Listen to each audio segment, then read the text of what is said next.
ಮಾಗಡಿ ತಾಲೂಕಿನ ಮೋಟಗಾನಹಳ್ಳಿ ಗ್ರಾಮದಲ್ಲಿ ಅಯ್ಯಪ್ಪ ಸ್ವಾಮಿ ಭಕ್ತ ಮಂಡಳಿ ವತಿಯಿಂದ ಅದ್ದೂರಿ ಉತ್ಸವವು ನಡೆದಿದ್ದು ಗ್ರಾಮದಲ್ಲಿ ಭಕ್ತಿಮಯ ವಾತಾವರಣ ಸೃಷ್ಟಿಯಾಯಿತು.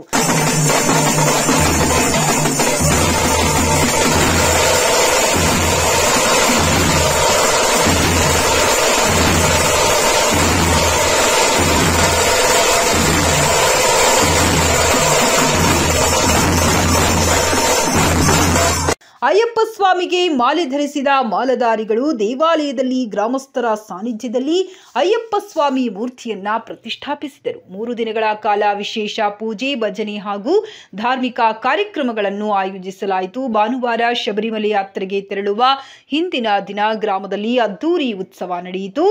ಈ ಸಂದರ್ಭದಲ್ಲಿ ಮಾಲೆ ಧರಿಸಿದ ಸ್ವಾಮಿಗಳಿಂದ ಇಡುಮುರಿ ಸೇವೆ ನೆರವೇರಿಸಲಾಗಿದ್ದು, ಯಾತ್ರೆಯ ಯಶಸ್ವಿಗೆ ಗುರುಸ್ವಾಮಿಗಳು ವಿಶೇಷ ಪೂಜೆಯನ್ನ ಸಲ್ಲಿಸಿದರು.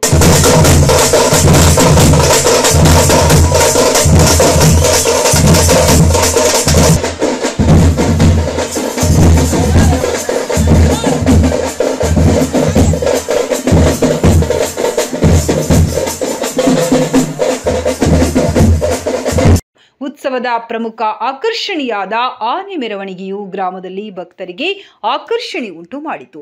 ಸ್ವಾಮಿಗಳೆಲ್ಲರೂ ಶಬರಿಮಲೆ ಯಾತ್ರೆ ಆರಂಭಿಸುವ ಮುನ್ನ ಭಕ್ತರಿಂದ ಶ್ರದ್ಧಾಭಿಮಾನಿಗಳೊಂದಿಗೆ ಉತ್ಸವವನ್ನು ಸಂಭ್ರಮದಿಂದ ಆಚರಿಸಲಾಯಿತು.